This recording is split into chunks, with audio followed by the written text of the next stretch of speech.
Welcome everyone to this ECS High-Level Policy Event on the institutionalization and long-term sustainability of citizen science.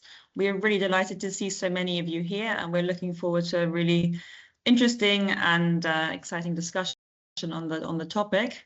Before we begin, I'd just like to mention a few housekeeping points and say a few words on the structure of the event. So please note that this event will be recorded. So if you want to remain anonymous, you can turn off your camera and change your name under your photo. You will also notice that your microphones will be muted. Therefore, please use the chat function for any technical issues and also for raising your questions later in the Q&A. We will kick off today's session with two short presentations from the ECS project and the RIECS project. We will then move on to the discussion part of the session with our 6 fantastic panelists. This will be moderated by Marios Osterheld from the ECS project, and we'll have roughly around 35 minutes for the discussion. And after that, there'll be around 25 minutes for the Q&A section where you can all ask your questions. Feel free to already start posting these in the chat during the discussion as they kind of come to you, as we will then have some time to be able to look through them and bring them into the discussion later. With that, I would hand over to Carolina from the ECS project to present the project. Carolina, I'll hand the floor over to you. Thank you, Nadia, and how exciting to start by telling you about the ECS project, which has been such a wonderful opportunity to be part of. So I'm sure a lot of you are familiar with it, but I will still repeat that the goal of ECS, if you can go to the next slide, thank you. So the goal has been from the beginning to widen and strengthen the European citizen science community, and we have been doing this through many ways: capacity building, co-design, co-creation, raising awareness, and so on.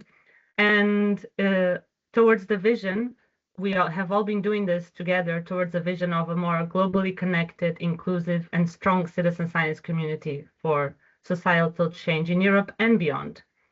To give you an idea of who we are, you can see from the dates that we're reaching the end of our journey together, but for sure the beginning of many more. And we have partners from 15 different countries, and we have many, many networks, but a very powerful one is our network of citizen science ambassadors from 28 different countries who have been fundamental in the achievement of the ECS goal. So normally, if you can go to the next slide, I would go through all of the objectives of ECS. Instead, I will tell you a little bit of all of the things we have achieved. So what have we been done together as a consortium and together with many of you? We have expanded the citizen science community. We have created many, many networks, for early career researchers, educators, and trainers. We have strengthened our reach within citizen science practitioners that we were already in contact with. We have worked with libraries and many, many more. We have enhanced our digital skills and for fair and open science communities, and we have done this in many, many ways. For instance, we have created courses on data analysis for citizen science practitioners. The code behind our platform, our digital meeting point, is open source and well documented so that anyone can start their own platform if they wish to, and we offer some support there. And talking about the platform, it has always been a community effort, designed by the community for the community, and this has not changed, and it will continue not to change. So we have, through co-design and co-creation, strengthen our platform, and this includes obviously the development of the ECS Academy, which connects to our goal to increase the capacity to conduct citizen science. So there in the Academy, you find a lot of self-paced courses for anyone who wants to increase their knowledge of citizen science. We have explored the inclusion of new actors in citizen science. So one thing to mention is that we did a lot of work with SMEs. We have failed there. We tried again. We found new ways, and we continue to work to include what we believe to be a very important actor in citizen science. And we have also continued, as we are doing here today, advocating for policy impact, and continue also to investigate new and innovative ways to measure and have impact to our citizen science work. And in the next slide, you will see the first version of a collection of impact stories. Can you move to the next slide? Thank you. There's a second edition coming, so please stay tuned. But there you will see a lot of examples of how impact can be reached and measured. But the fact is that despite all of these achievements, in the next slide, you will see that we still face many challenges, and this is all part of the job, that the more we accomplish, new challenges come, and we can see that citizen science remains fairly fragmented. We still see a fair amount of lack of trust in citizen science data. We see that there's not as much as we would like uptake of citizen science data by policymakers. And there's also a lack of long-term and structural funding to support with projects legacy. And in the next slide, you will see that together with the ECSA Working Group on Policy, Strategy and Partnerships, we have published a position paper last year offering recommendations of some of these challenges. For instance, by building dedicated research infrastructures for citizen science to provide this long-term funding and embedding of citizen science within institutional structures. And we will hear more about this from Franzi and I'm sure also Fermin. And from ECS, and also then ECSA, we will continue to strengthen our networks beyond the project lifetime. In the next slide, you will see examples of networks we have strengthened and established, and we will continue to strengthen them in whatever capacity we have. And we will also continue to work towards more capacity to design and implement citizen science. In the next slide, you will see just a snapshot of an important resource we are working together with the Pattern Project, which is a competency framework for citizen science. It's based on the research competency framework, and this will hopefully guide us in the knowledge to understand and deliver the knowledge that is needed towards a more robust citizen science landscape. And I will put a link with more information on this on the chat in case you want to find out more. And obviously, we will continue, as you see in the next slide, advocating for policy change with all of you. This is why we are here. So before I finish, I just want to let you know that we will have a series of events in ECS where we celebrate everything that we have achieved. And you are all invited to all of them, and you can find the details in the project socials and website, and will happily share them with you also in the chat. And that's all from me today. Thank you. Perfect. Thanks so much, Carolina. Yeah, we will post the links to the relevant events in the chat, as Carolina mentioned. And with that, I would hand over to Franzi to present the RIECS project.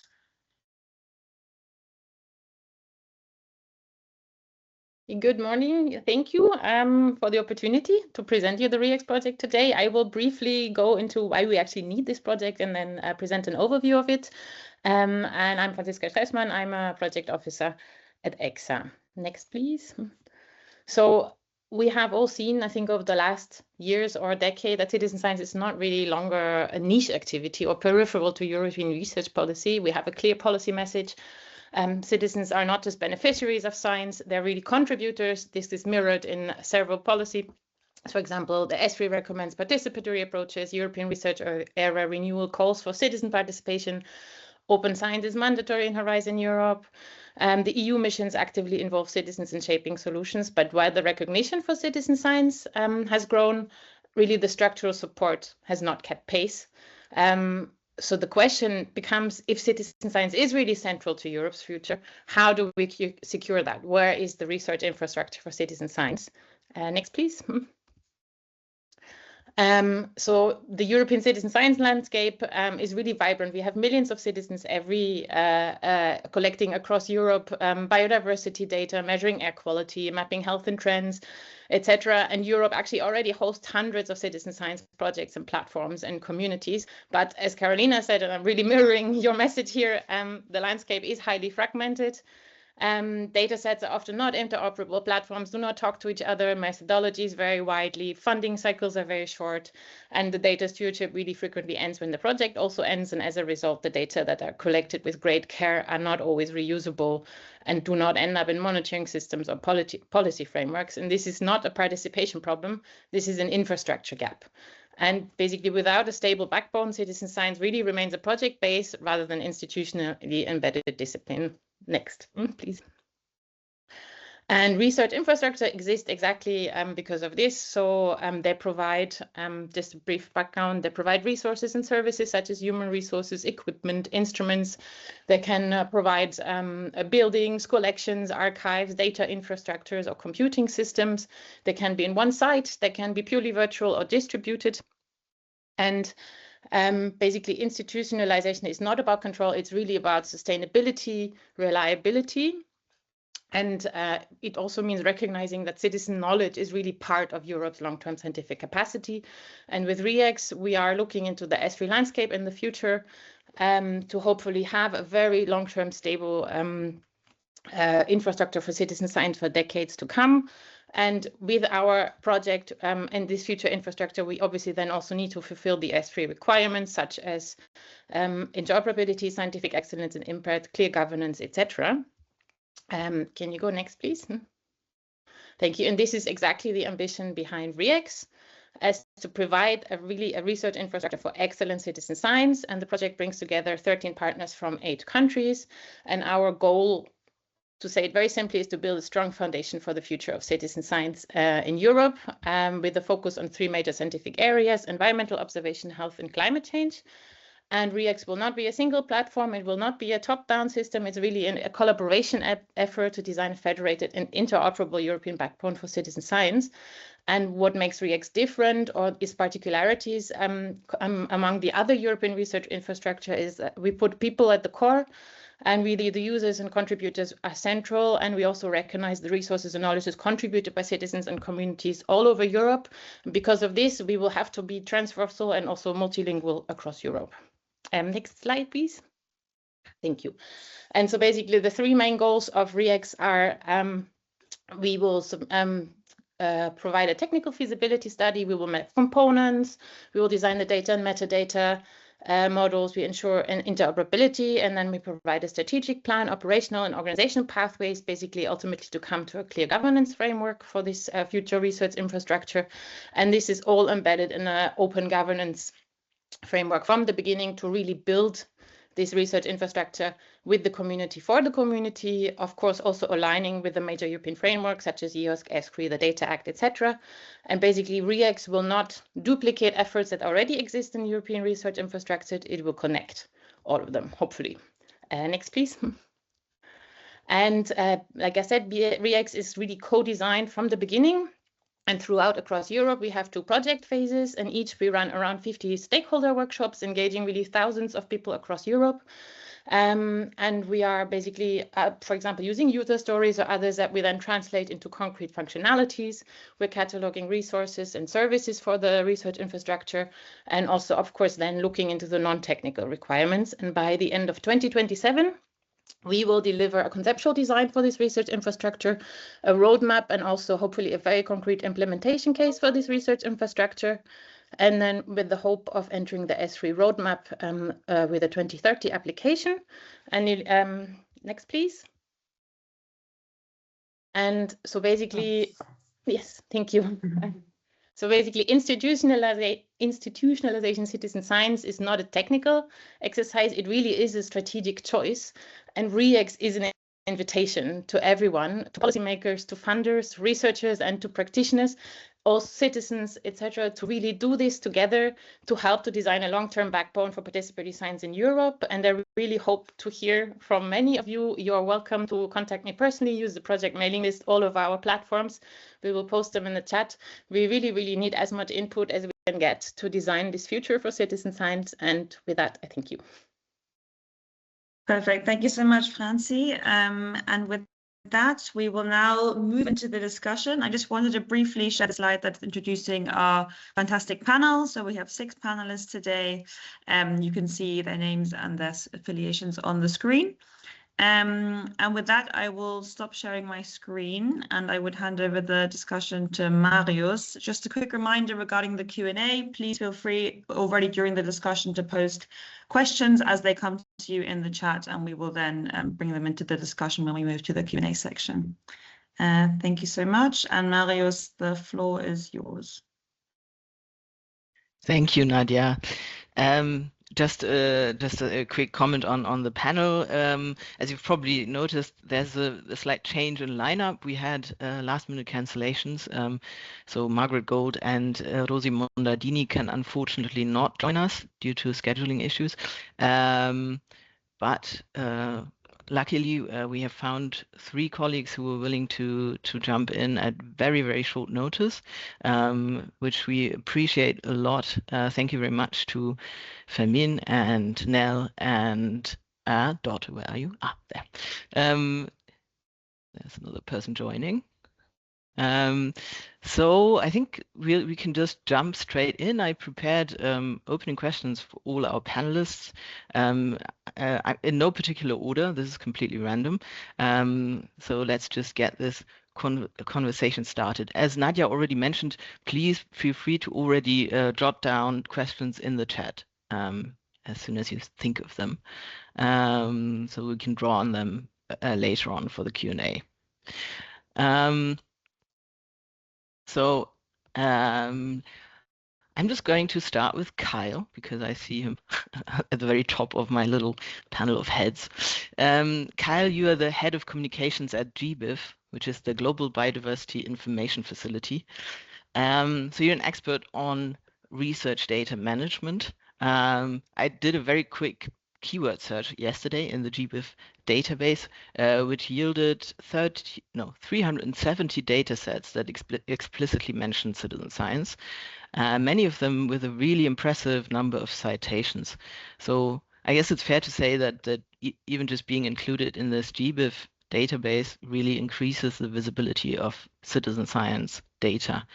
But beyond that, maybe you can tell us what strategies you consider the most effective in boosting the uptake of citizen science data, both in research and also in policymaking. Yeah, thanks for the question, Marius, and thanks for inviting me today. So a couple of things I would note that GBIF is I mean we're quite repetitive in explaining what we do, and we typically describe ourselves as an international network and a data infrastructure. Those two things are absolutely they both required, right? The machines do not work themselves. We need humans involved at every scale to actually generate this enterprise that provides access to a lot of free and open data about biodiversity around the world, all taxa other than humans. We have plenty of data on humans, so we tend to the other bit. As far as what we provide for citizen science, I think a text search is only going to get you the results of English language metadata descriptions of data sets. We actually use a tagging system, and I could give you a number of data sets. I don't have time, but I can get it before the meeting's over. We have hundreds of data sets and that come from different projects around the world. But more than visibility, what GBIF really provides is precisely the kind of thing that the rest of your question is really focused on around uptake. GBIF is used in data from the GBIF network is used in about 7 peer-reviewed papers a day. It informs thousands of red list assessments. It goes into different other global and regional scale assessments and reports, even and up to including things like the Global Biodiversity Assessment by IPBES. And one of the reasons that we can say that with confidence is the work that we put into at GBIF around citation tracking. And so you can sort of see on any given data set or publisher page a chip in the upper right. I'm actually going to punch it. these through on the chat. I'll explain why I've shared these examples. You'll see a chip that notes numbers of citations. These are references that we pick up through a literature tracking system that we operate. And the reason that we do it isn't a vanity search where we're trying to find, references to GBIF. We really want to understand where the data are used, and we've put a lot of effort into a system that allows researchers and policymakers to identify the data that they used using a DOI, simply a DOI. And if you cite the data properly, we can allocate credit to all the source data sets and publishers.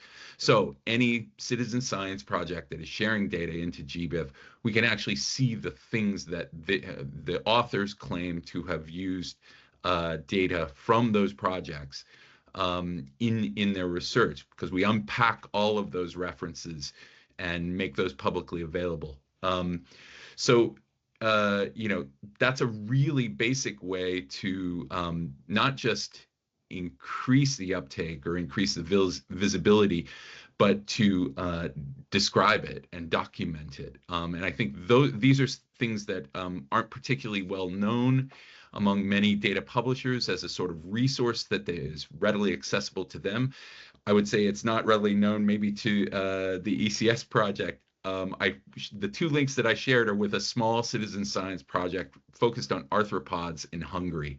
The top link is for the project page in the ECS portal. The second one is for their data in GBIF. And you can see that there are a number of citations already. It's appeared in a wide range of research reports, a couple of global reports, a bunch of preprints. These are things that could be surfaced in the ECS portal pretty readily to show that the data are being used across these things. And we provide widgets that can make that easy. We provide an API that people can access. So you can demonstrate the uptake of it, which I think would also help to serve a number of purposes, not just to say, look, these are the references and the citations that we've supported, but to be able to demonstrate relevance across a range of different topic areas, different scales of use, different approaches, and in fact, even different domains of science. So I'd encourage or suggest that maybe we have some further conversations about whether these are things that might be surfaced within the projects that are identified in the platform where they're sharing data through to GBIF. As regards policy uptake, I would offer a little bit of a word of caution. This is very difficult to sustain. Data often does not directly inform policy. It's mediated through the research that underpins it. We've done some interesting work around secondary citations, that is the citation of papers that make use of data from GBIF, and their impact on things like the IPBES invasive species assessment. And we can demonstrate those impacts in the same way that we can other kinds of uses. So there are ways to get at it, but they're maybe not as direct. And there may be things that are you can sort of move the needle more quickly than an explicit focus on policymakers. So I hope that helps offer some insights into maybe the kinds of things that GBIF could provide to citizen science projects that are already sharing data or that are maybe considering it. Thank you very much. I mean, this aspect of documenting where citizen science is already adding so much value and contributing to research, that's certainly a super important aspect and extremely helpful, especially now mentioning the tagging system, which makes it even easier to find the citizen science contributions. Also, the last thing you mentioned, I think that is super fascinating.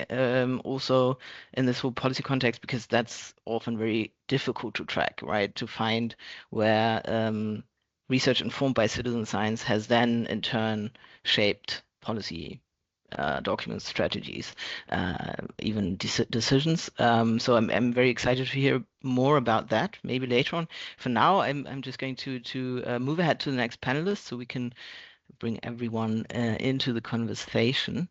I'm just going to pick Martin next. I no longer see you, but you're there. Yeah. Martin, you are an expert on research data management as well. I think it's fair to say. Yes. Yes. Okay. You can explain more more on your background in a minute. But what I know is that you're involved in a quite well-known project, at least in Germany. It's quite well-known, the FLOW project. It's a freshwater monitoring project affiliated with the National Monitoring Center for Biodiversity. You've been involved in preparing official red lists of endangered species. If I read that correctly, you also involved in the development of a national research data infrastructure for biodiversity, which means that you're really good fit for this panel, obviously. Maybe you can tell us a bit more about the challenges you've encountered in integrating citizen science systematically into these sorts of national level monitoring programs, and also about strategies that could help us tackle these challenges. I don't want to. I'm cheating now. It's not quite fair. These are 3 questions already. But maybe if you have time, you can also say a few words about what role a European research infrastructure, such as the one that RIECS is conceptualizing, could play in that context in relation to national level infrastructures. I think you're muted still. At least I can't hear you. Maybe it's a me problem. No, I can't hear either.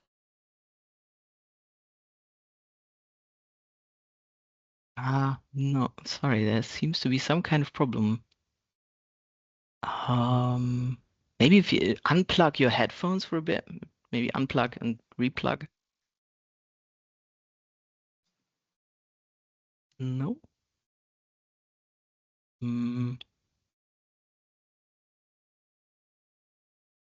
Oh, okay.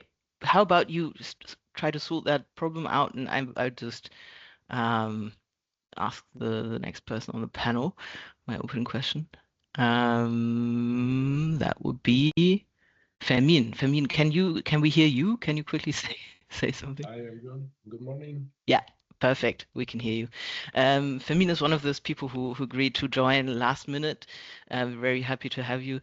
Fermin, you are coordinating the Horizon Europe project RIECS concept, which Franzi just briefly introduced to us. But that's not your first encounter with citizen science, of course. You've been part of the community for quite a long time, so you've seen many projects come and go. What would you say, what are your key learnings regarding this whole topic of longer term sustainability of citizen science initiatives, and how do these learnings now sort of shape what you're doing with RIECS? Oh, thank you. So we can see the GBIF example as a successful case. It took 20 years to achieve what they have achieved. It is it is not about people coming and going and project appearing and disappearing. And first of all, I would like to have as the key ingredient for citizen science and science in general about the focus on the people and the citizens. And we can talk about EC grants, or national funding, whatever, but it's about really, all this discussion is about the right of the citizens to do science, actual science, in an ethical, responsible, efficient way with good tools, with support, not only white, well-educated people, not only extractive, and so on. So capacity building is about that. It's about structural and systemic change, about more efficient, better equipped citizen science, which is essential for the long-term sustainability. We need to address multiple aspects. Typically, capacity building is about training, mentoring, and education and skills development, but it's about much more. It's about organizational development. We need to strengthen internal and external structures, platforms, data workflows, interoperability, and so on. We did that in 2007 in Spain when we did create the Spanish Foundation for Citizen Science, IBERCIVIS, with the national, regional governments, plus the research institutions and the University of Zaragoza that hosts the presidency. It's also capacity building is also about systemic changes and develop the necessary tools, not only software standards, but socio-technical tools to enhance the performance of citizen science toward much more excellent, as I said before, with lower barrier of entries. One of these systemic changes I want to always remind is the white paper on citizen science and the green paper on citizen science that appeared in 2012 and 2014 in parallel while the ECSA was raising. And I believe this is what we are doing now with a new effort called the RIECS project, right? We have seen in these 15 years or more than 10 years since SOCIENTICE that we have successfully embedded citizen science into European frameworks, national laws, university KPIs, new research evaluation systems. These are a tremendous effort. And as we did during the Citizen Science for FP10 paper, we need to sustain that. So because we have somehow successfully achieved what we wanted to achieve 10 years ago.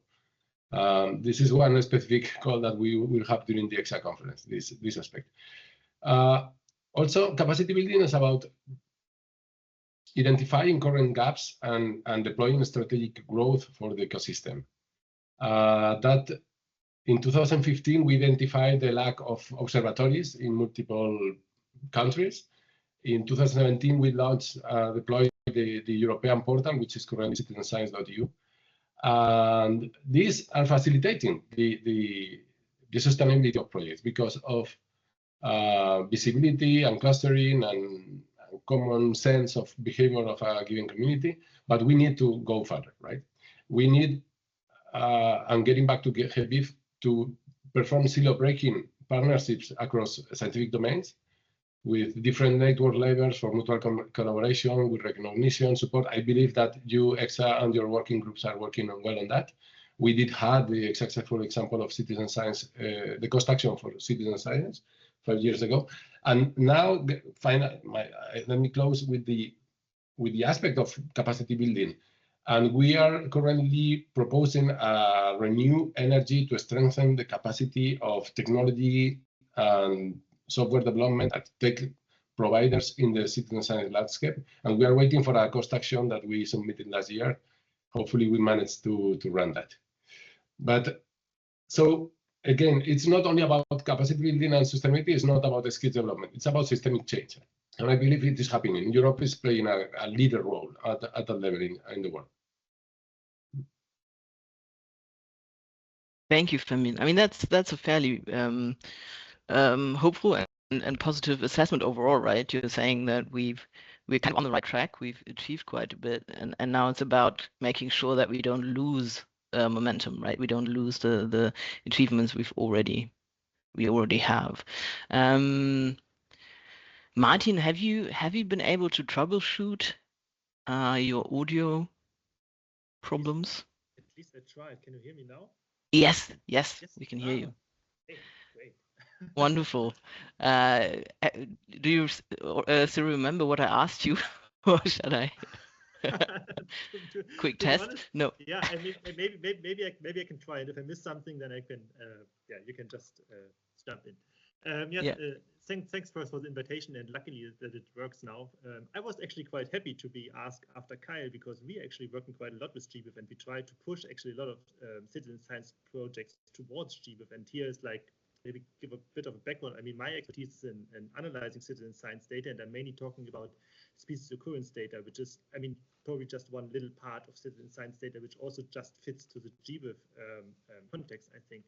And yeah, you mentioned, for example, the Flow project here. We have, I mean, in the Flow project, people just go into a river and monitor a river and monitor species in a river according to the Water Framework Directive regularities, which basically means that if we do something additionally to an existing European-wide monitoring system, and this is also, you ask about challenges, how to integrate this citizen science data into such monitoring programs. And this is one of those challenges for many projects. I think that citizen science projects are like coming up a lot. We have a lot of citizen science projects, but very often we don't have this exact link to a certain like structure that is existing already, monitoring structure.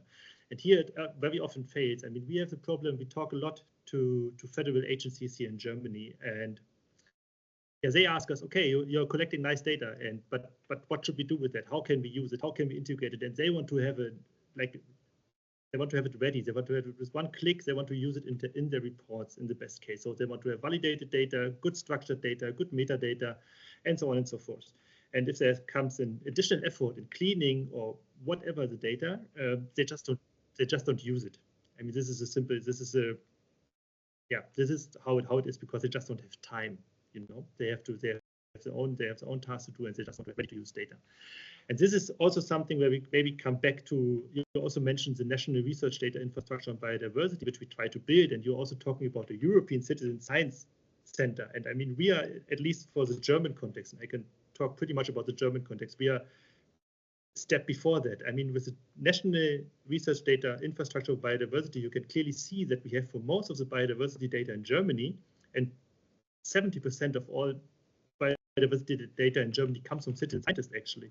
But we are way before that. We don't have a structure that combines biodiversity data across one country, and so we don't even think of a European center so far. But what we try in NFDI for biodiversity, or what we tried actually, is we try to enable citizen science projects to archive the data, to curate the data, and to push it to GBIF. We have actually pushed a lot of data sets, citizen science data sets, to GBIF in the past years, and very different data sets. But the citizen science projects in Germany, they didn't even have the capacity to push their data to GBIF, and we had to convince them that this is actually useful, because very often you get you get a comment like, oh, if you push it to GBIF, everyone can use it, and we do not know what happens then. And we're like, yes, but this is the idea of research, right? So people can analyze the data, and then you can have either results that fit to your opinions or that are contradictory, but you can argue about it. But this is a step, I think, before that. And we managed with some, and we are still working on this process, because we could convince them that this tracking system Kai mentioned is very useful for them, also for their reporting, because you talked about this, short-term funding and the non-visibility. And we convinced them that this can also have very value for them, although they're not scientists, they don't care too much about citations. But in the end of the year, can say, hey, we collected data that has been used by a lot of other scientists, or a lot of research projects on the European scale, on the German scale, on whatever. And here it is necessary that we do that.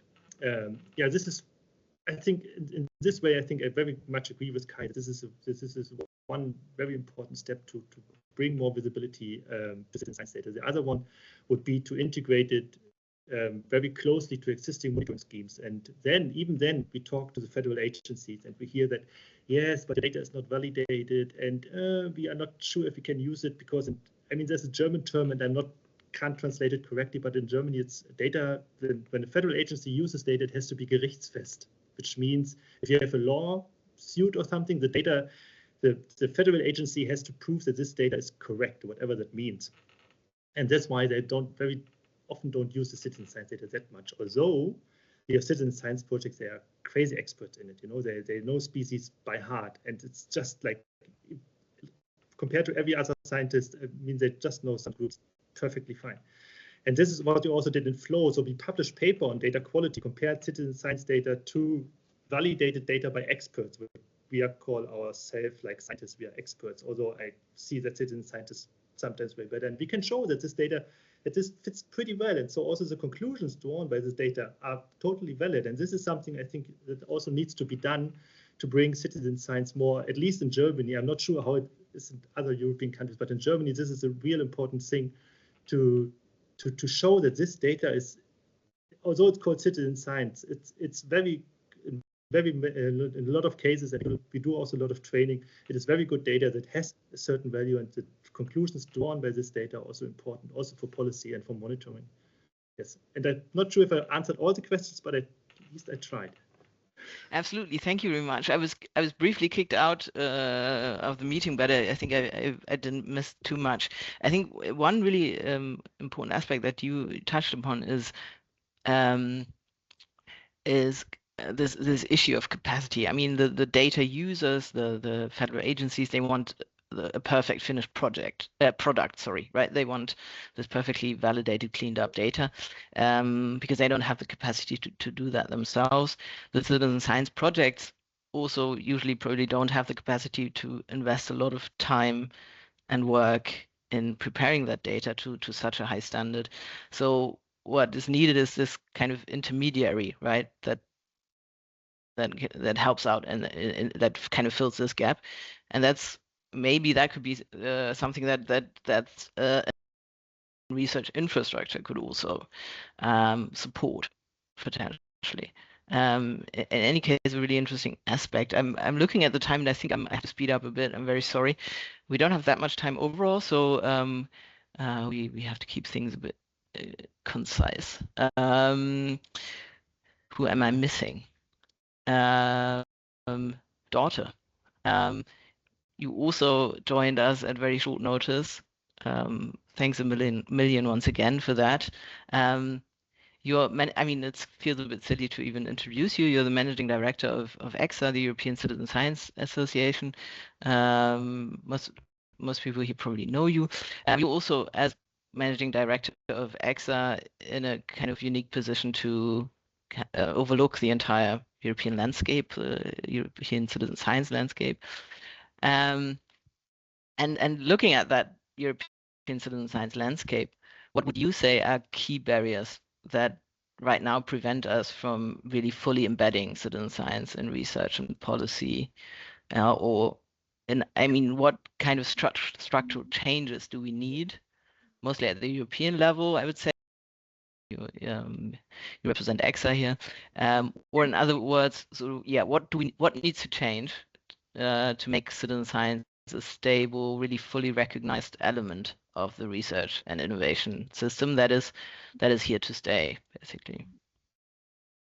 Yeah, thank you very much, Marius, for inviting me and also for asking this question. I would like to frame this around 3 structural barriers and that we're facing, and also the changes that would be needed to overcome those barriers. So first, I think citizen science is still very project-based. This is, of course, great for innovation, but also means limited continuity over time. So when projects end, capacity and knowledge that has been created over the years very often disappears with the people and the positions. And second, the European citizen science landscape is still fragmented. I mean, we heard it several times from several people today. And I think connected to this, in many organizations, citizen science depends very much on individual engagement still, and is not embedded in structures and strategies. And on the other hand, many very strong initiatives across Europe are not systematically connected and embedded yet. So, and third and last barrier I see, and this was also already mentioned, we still face gaps in standardization and interoperability. And we all know it, the differences in data practices make integration into research and policy systems much more difficult. So what needs to change? What are the solutions? And I would highlight 2 here. One is we need responsibility at organizational level, and not just individual engagement, but really structural embedding. And second, and we heard a lot of this already as well today, we need a shared European infrastructure that really helps initiatives to work together, to use common standards, and to build on existing results instead of starting from scratch every time. And I think these both elements are very necessary for long-term integration of citizen science in the European research landscape at the moment. And I think we are also on a good way with these 2 projects that we that got presented from Carolina and Franziska in the beginning of this event. Thank you. Thank you very much, Dorte. I think several of the aspects that you mentioned tie in quite well with what Nell is doing. So I'm just going to use that to segue into my question to now, talking about institutional responsibility and capacity building. Now, you are a citizen science engagement officer, right? Did I get that right? Your official job title at the University Library in Edinburgh. So what I wanted to, the question I prepared for you, and feel free to just run with it and push this in the direction you want to go in.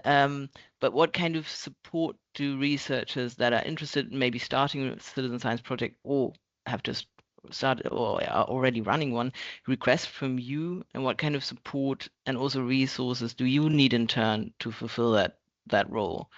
Or in other words, how does one actually create enabling conditions to embed citizen science in an institution like the University of Edinburgh? Yeah, so thank you very much.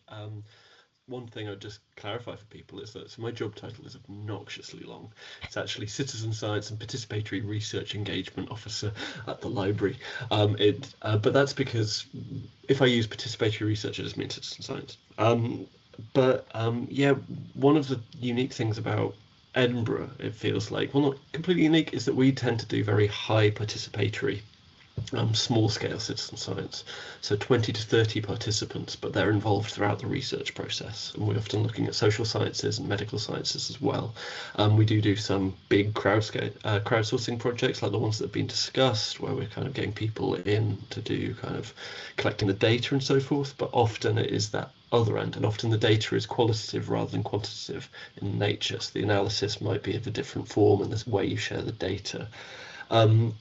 The struggles actually have all been, despite all that, are echoed. So this idea of there being project legacies, this idea of keeping sustained connection, sometimes emphasized in different areas. So for example, we just mentioned that project-based being a big issue. It's actually a huge issue here. So we have a project and it works with a local community. It takes 2 years of trust building with them to get them to come in and talk about their health conditions with the researcher, and that's a lot of cups of teas because that's how it's done. You then have the project come to an end, the researcher leaves, and then suddenly that trust is gone. They might even feel a bit betrayed because they've invested so much time and effort working in that, and they've just now been dropped. It's not the researcher's fault. Hopefully it's not my fault. It's just the way that the funding system is. So how do we kind of compensate for that? The Binks Hub is one of our partners that we work with. Their funding cycle is coming to an end. They've done multiple projects. They've been a great example of how it's been embedded within an institution, but they're still externally funded. So they've had, I think, 5 years of doing loads of projects, huge networks and community building, and that's going to all been dropped. There's also that problem again, I'm just echoing a lot before, of knowledge loss. There's not really spaces to kind of share, not for people who are newcomers, but people who are already doing this work. And there's a lot of grey literature out there. You come out with a lovely little leaflet for a workshop, and it's incredibly powerful for that. Yes, you'll need to tailor it to your context, but that leaflet is gone onto an overdrive file somewhere and has just been lost once the project comes to an end. It's not just that there's not places to store them, there's not ways of contextualizing them and allowing them to be reused elsewhere. So that, again, that's something that we're trying to do, is be this anchor point where we can take the learnings from one area, sustain it after the project has gone, and then communicate it more widely afterwards so that knowledge isn't lost. I think capacity is also a huge issue, and especially when we're talking about this high-level participation. I joked about cups of teas, but recognizing that apparently silly things like that have a huge impact on science. We worked with a marginalized community working on HIV. We had 8 people turn up to work with us or work with the researchers. That's huge because normally it takes 5 years to get them to feel comfortable collaborating. The fact that we managed to accelerate that a little bit would be huge if we could just get them to come in and work a bit quicker. And that's all about trust. And so that's something we try to do, is figure out ways that we can help create that kind of context and environment where they can kind of collaborate together. And then the final thing is also, and then I'll let you move on, is specialist knowledge that isn't just about researchers. So, my title is, I used to be a researcher, but now I'm an engagement officer. There's lots of other specialist roles that kind of inform this kind of citizen science research that don't necessarily get picked up when we're discussing these things. It could be an archivist, it could be an engagement officer, it could be a research technician, and all of these things. And recognizing their significant importance. Administration, if we're talking about policy impact as well, it's got to be someone boots on the ground who has the time to do the admin that can kind of communicate these things as well. So all of those aspects really need to be thought about and built in, and that's stuff we're trying to pick up here as well. Thank you very much. Now, also, I failed to mention this earlier. You also one of our saviors who jumped in at short notice. Thanks. Thank you very, very much for that. And also for raising these very interesting points. It kind of connects a bit to what Fermin said earlier, right? What we're doing here is not just about creating added value for research and data sets for policymakers, but it's also about enabling people to do science. And there, this whole short-term project-based model really is a huge problem, as you said, right? We have this risk of burning bridges, losing trust, and as we all know, trust is actually a super important issue in trust in science in this whole context of democracy, strengthening democracy, fighting misinformation, and all that. So we really can't risk torpedoing trust that people have in us. And also another thing that I found really interesting personally is this aspect of knowledge management, right? It's not enough to just have a nice leaflet or a nice brochure. You also need people that can actually translate that knowledge into new contexts and yeah, keep it alive as it were. So thank you very much for that. Nadia, please scold me if I'm not on schedule, but I think I'm doing okay for now. Yeah, Nadia's nodding, thanks. And we're already, I think,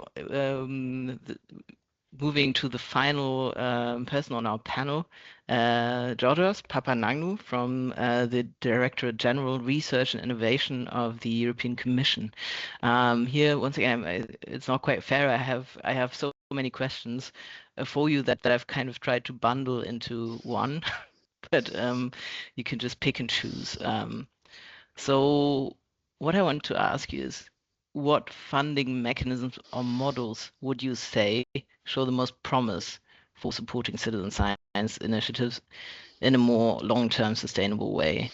And how could a European research infrastructure, such as the one conceptualized by RIECS, support citizen science projects in sort of overcoming this trap of short-term funding, keeping in mind that the infrastructure itself then also needs to be sustained over a meaningful period of time, right, to provide added value. Yeah. Okay, thanks Marius, and thanks to everyone else for a very interesting intervention so far. I can answer your questions to some extent. I think some of them, to be honest, they kind of provide some direction towards an answer. But in any case, I will say a few things and also complement with a few of my thoughts. In terms of the funding mechanisms, I think, okay, if we're talking about something that is more sustainable in the long term, which is something that we all agree it's much needed. We are talking about a mix of funding sources, right? I mean, of course, if we are talking about an EU level initiative, which again, I think we all agree this is would be a very positive prospect and way forward. But at the same time, the EU should not be obviously the only player in this.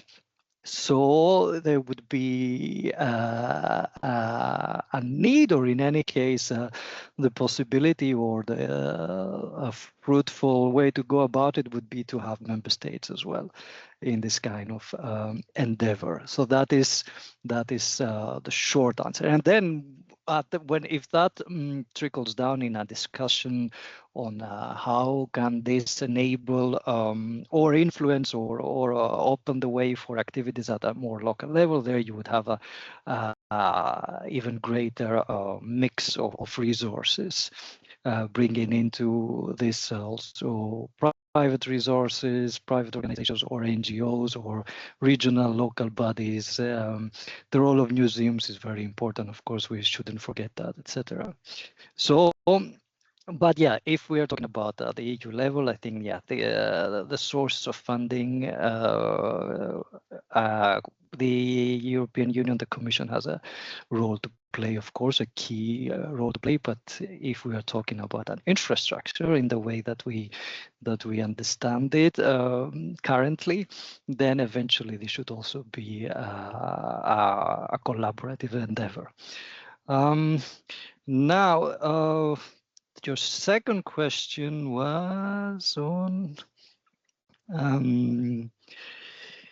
how research infrastructures of the European support projects to escape the funding track. I mean, okay, here I think I cannot so much say something different than what everyone else has said so far. What you need is an institutionalized backbone, if you will, a federating shape or a federating structure, to repeat myself, that would kind of bring together all the services, all the community in a platform, etc.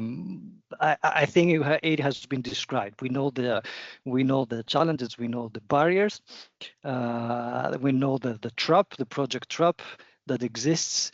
And yes, the way that is the community and you are going about this with the ECS and with RIECS, I think is the correct pathway towards, making gradual steps towards making this a reality and putting in place something that would at least open the way for more durability, sustainability, etc.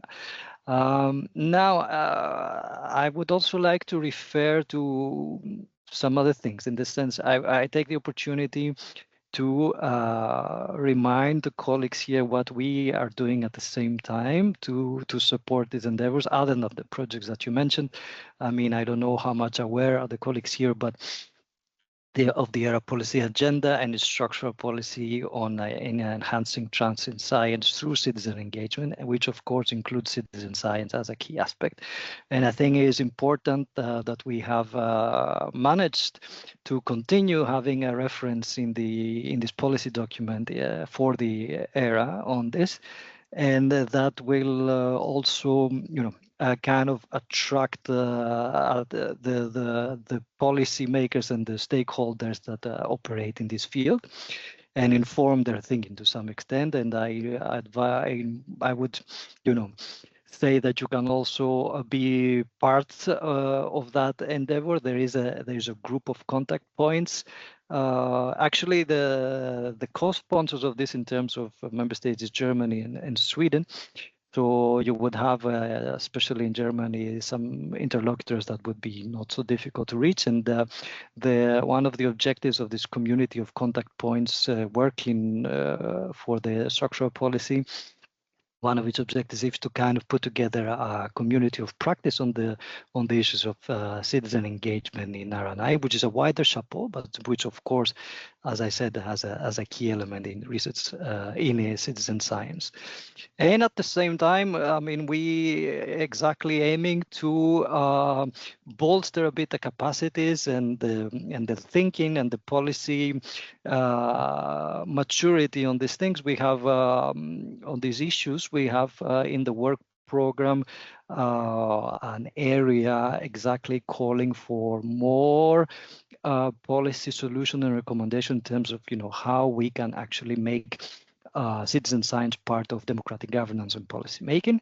And there are all the issues that we discussed addressed, like interoperability, data validation, cultural challenges within institutions, etc. So I think this would be also a good complement. I know a lot of research exists already, but here the issue would be, the point rather would be to take stock of that and to make it into another level of policy reflection and policy recommendations. one last thing I wanted to say, because at the same time, sometimes we are caught in the fervor of our endeavor here, and we also talk a bit amongst the converted. And I had something in my mind, and I saw a relevant comment also in the chat. And we're talking about systemic change, which for me, it is meaningful and we should aspire to something like that. We should also keep in mind that as regards scientists and researchers, this also primarily passes through research assessment. And we know, and competencies and reward and acknowledgement systems. So we know that COARA is a wonderful initiative and is working on a lot of things that relate to, renewing this kind of process and this kind of system. But I would make a plea in some way of the citizen science community to be more engaged in that. There are in many countries in Europe national chapters of COARA, and despite the fact that COARA, is trying to open a bit the frame of and the understanding of contributions activities that should be recognized in research assessment, it's not necessarily the case that everyone understands this in connection to citizen science or indeed general public engagement or science communication, etc. Actually, sometimes from my experience that I've been involved in the COARA movement and in the policy dialogues, even though there is a link to open science, this kind of aspect is often neglected. So I would say that the citizen science community can be more actively engaged in that, in the COARA level at the EU, but also in national chapters. If you kind of be part of these dialogues and put it more high in their visibility spectrum, that would be something good. And then that's it. Okay, I should leave it at that. Thank you very much. I mean, we're a big fan of sort of concrete recommendations. So thank you very much for moving us into that direction already. I think I'll use that to pose one last question to all the panelists before we really have to move on to the Q&A. If and kind of to make this very concrete, if you could have one wish, what would you say? What is the one concrete step or concrete measure, either at European or at member state level, that would really help us strengthen the institutional anchoring and the long-term sustainability of citizen science? Georgios, I think you already mentioned one thing. You really emphasized this aspect of research assessment, so you can double down on that, or maybe come up with another concrete call to action or a concrete step that we could take as a community.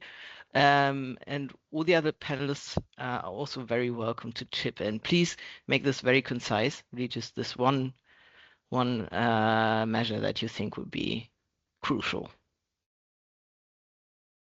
Who wants to start? Kyle, you look as if you're ready to say something. Or am I misinterpreting your You entirely expression? misinterpreted. I'm sorry. I'll I think cede the Nell and bulk of my Dorte time raised their back. hands. Oh, sorry, Dorte, I didn't even see you. Go ahead. Thank you, Maris. But Nell was first. I don't know if you want to go first, Nell. Okay, I can make it quick. Anyway, I have one priority that I think is very important, and this is a sustained European infrastructure support, because this would enable also institution embedding across our member states. And I think without this, we will not be able to consolidate citizen science. We will be innovative, but there will be no consolidation over time. And this would be my main priority, request, wish, aim. Yes, thank you. Thank you. Now, maybe you want. Sorry for skipping you. You're good. Maybe you want to go. So we talked about data, so I'm going to go with that line, although there's loads. Expand and adapt data infrastructure to account for participatory qualitative data that's coming in, which has unique social, ethical, and infrastructural challenges that I think are often overlooked and not navigated appropriately when considering citizen science as a whole. Thank you. Who's ready to go next? Fermin? Yeah? Sure, thank you. I am forced to say that my main wish is to convince the different member states in Europe to strategically, permanently, and long-term invest in a research infrastructure that should be co-designed with as much stakeholders as possible in order to determine, to fix these roles that Nell mentioned before, engagement, expert, ethics managers, engineering capacities that have to be delivered to researchers in Europe. And those researchers have to be both from the academic and non-academic. So there are some technical challenges, but that's in brief to successfully run the RIECS conceptualization and then get the funding in the S3 call, which is expected by 2030.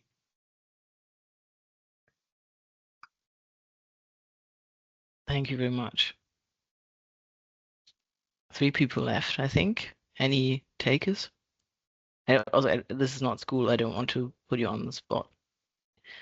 If you don't have any points sort of ready to fire. No? Okay. Well, we can just, oh, Georgios, go ahead, please. No, very briefly. I mean, I will just invite the colleagues to continue on the path that they have set out. It's very promising, and it's a very positive endeavor for the future of citizen science and trust in science. It has a lot of complications at the policy and on a technical level. And yeah, reach out to your national communities as well as the European. Try to be involved eventually, and this is something that we will reach out to you as well on the community of practice within the area policy action. And looking forward to working with all of you. Thank you, Dorte. It's of course great to hear that we're on the right track. Maybe, I don't know if you've already done so, if you have any links for us regarding that community of practice, also maybe Quora, in case someone here is not familiar yet. If you could put those in the chat, that would be fantastic. The community of practice is not in implementation yet, but is under construction. But we will be in touch. The Quora, I mean, you can find all the info online. Yeah. Okay. Then maybe Nadia and Yuli, maybe we can put the links there. Thank you. So I think we have at least 20 minutes for questions now, which is not too shabby. Nadia and Yuli, have you found any interesting questions, maybe repeated questions that we could pick up? I haven't really had the chance to. Sure, thanks, Mario. So I've noted down a couple of questions. Some have already been answered in the chat by Kyle. Thanks for that. So Sean has asked a number of questions. I'm just going to kind of read out the initial question he posed. Probably aimed at Dorte, this question. He asks, this year Ireland will host the EU presidency for 6 months, despite having no pathways for research and innovation and citizen science. Can ECSA and others help ask the Irish EU delegation about their plans to include citizen science and begin to support public scientific inclusion during the presidency? Yeah, thank you for this question. I would reflect it back to you. I mean, I don't think that ECSA would be in a position to ask Ireland to take on the citizen science structure and policies, but we would definitely be open to support there. So it should come from within Ireland, but we're definitely here to support, to help, to make it happen, actually.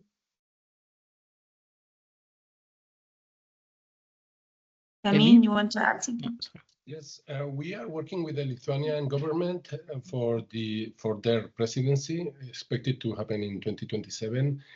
So yes, we could also from RIECS try to set up something together to link both timelines. Yes, thank you. Great. Marius, I'll just continue reading some questions out, yeah? So a general question is, how is citizen science being discussed in the FP10? Who's happy to respond to that question? I guess that would be for me, I would imagine. Well, it is part of open science. That is the thinking. I mean, we continue on this strategic choice that we made to have participation in science through this lens. And as far as I am aware, that should be the path forward. Of course, the caveat is that as far as I'm aware, because I don't necessarily have access to this kind of negotiations, information, and shaping of the FP10. But in any case, that is our intention to make it, to continue to have it as a key element of open science, and thus part of the methodology and the excellence and key criterion for the assessment. Great, thank you so much. Next, again, a question for anyone who wants to answer. How far are public authorities willing to go in formally integrating citizen-generated knowledge into their evidence, reporting and decision-making systems, beyond consultation and pilot projects?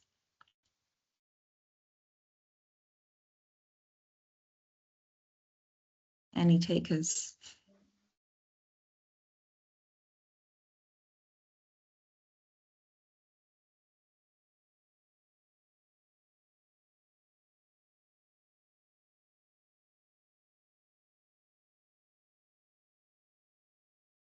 I mean, I don't know. Yeah, go. Thanks, Martin. I mean, just very briefly, again, just for the German context and just for the species occurrence data topic, I can say here that at least in Germany, roughly 70%, as I mentioned before, of the occurrence data comes from citizen scientists. So it is already well integrated into evidence and reporting and decision making.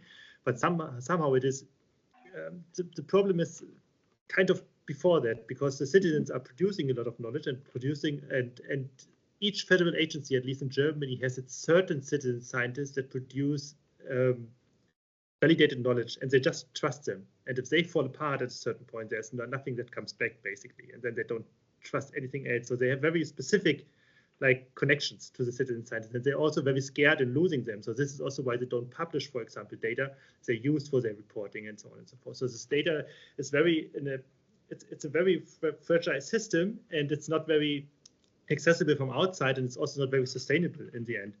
So I would think, at least here, as I said, in Germany, there's a huge willingness to include this data, but there's a missing structure, basically, that enables the citizen scientists to provide this data on the long term, to build this capacity, or to even increase. I missed. So basically, there's a missing structure that enables the citizen scientists to constantly introduce this data into those processes, and that also enables the federal agencies to easier inject this data into their processes. I think this is rather a problem. This is a very fragile system that can be destroyed very easily, actually, I think. And there would be, for example, a European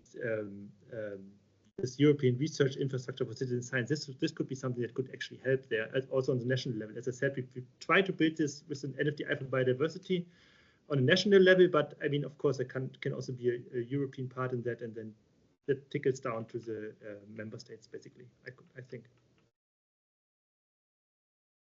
Thanks, Martin. Anel, you want to follow up?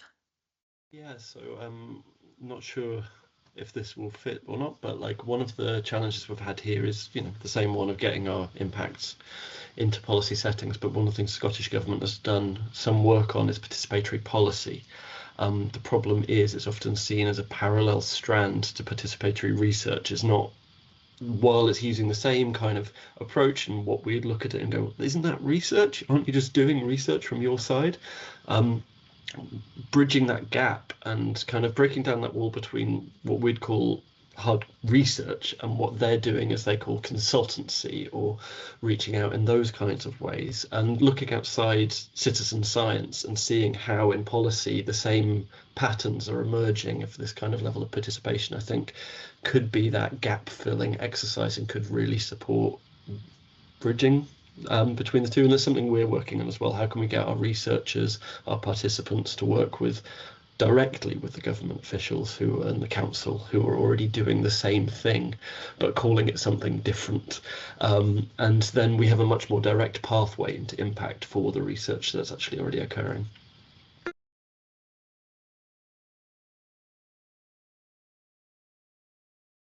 Thank you very much. Oh, sorry, Nadia? No, sorry, go ahead, Marius.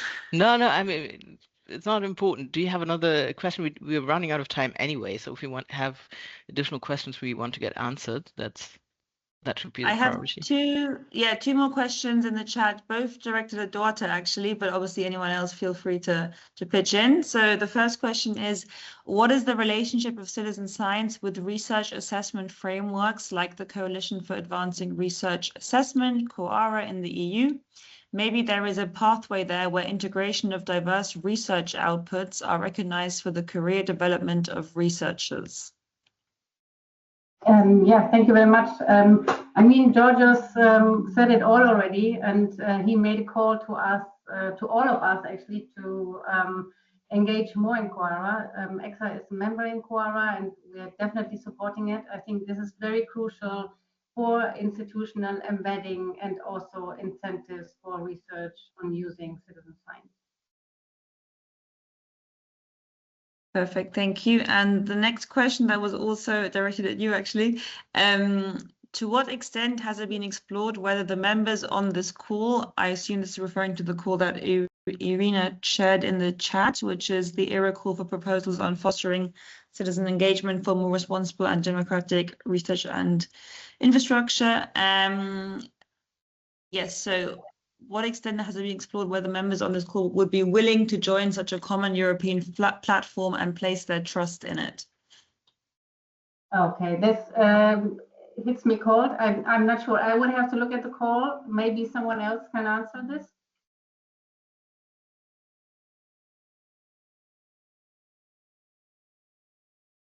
Does anyone else feel happy to jump in? Or yes, Fermin, thanks.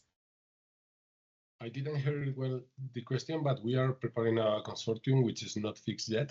But if somebody is interested in joining up, we can consider that for sure.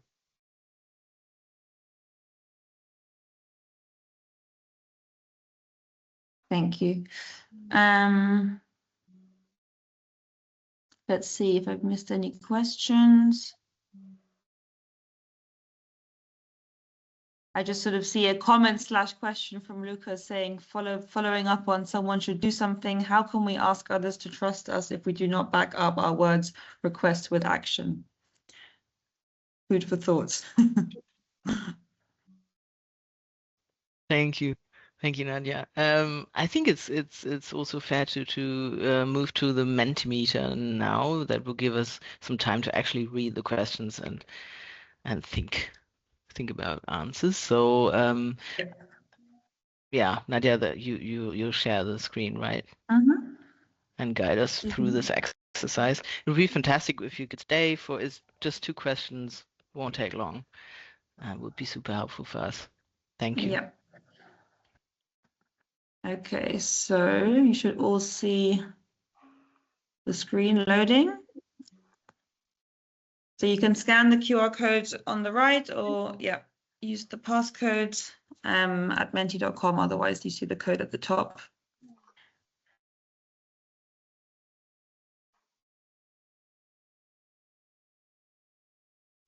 And you can see the numbers going up, so that's good. I'll just wait a few minutes so we increase the number of people joining.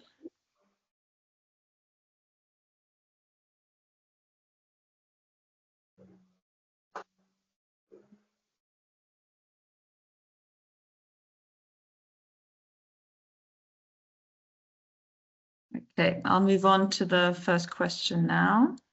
Oops. Okay. Ah, we've gone the wrong way. There we go.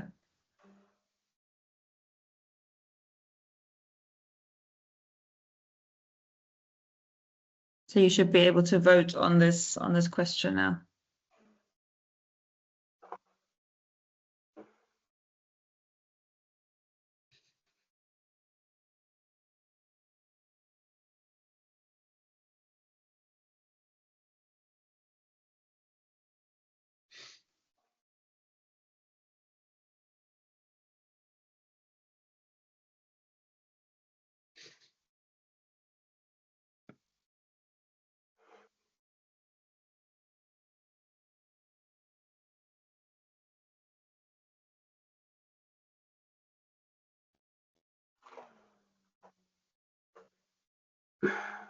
Okay, we have 28 out of 35 participants who've completed it, so we'll just give it another minute or so and then I'll move on.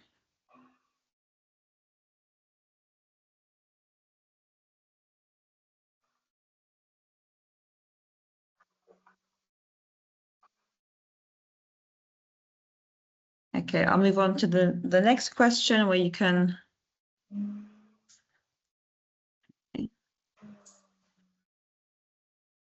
add your thoughts on citizen science data, infrastructures and institutionalization that you would like to share.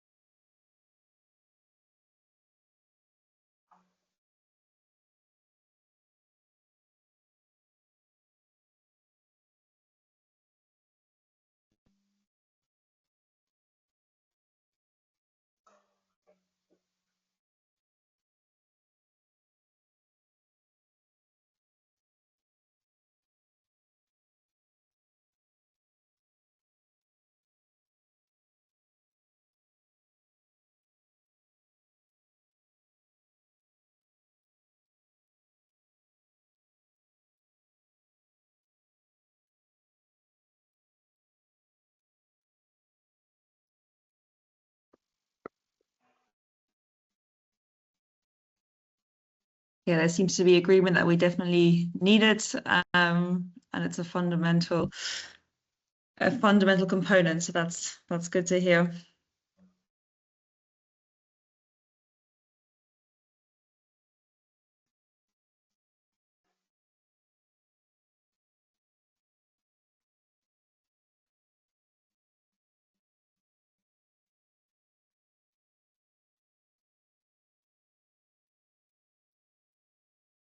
We're seeing the responses come in. Should we have some closing thoughts from the panelists, or did you have any other questions to ask them?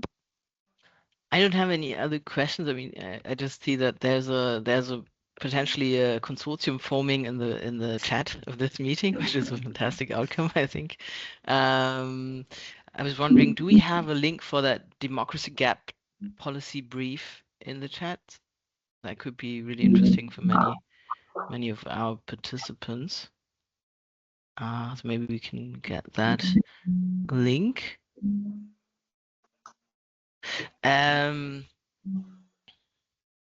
Oh, there it is. Thank you very much, Sean. I think responses are still coming in, right? So let's keep it open for now.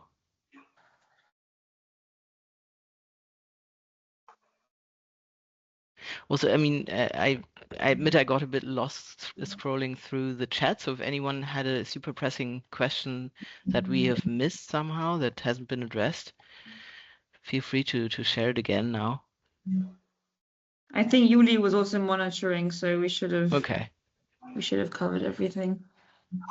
Fantastic. So I mean, I think we've identified a lot of construction sites, a lot of things we need to work on, right? The knowledge management, actually the institutional responsibility, the capacity in terms of staff that has time and resources to work on this.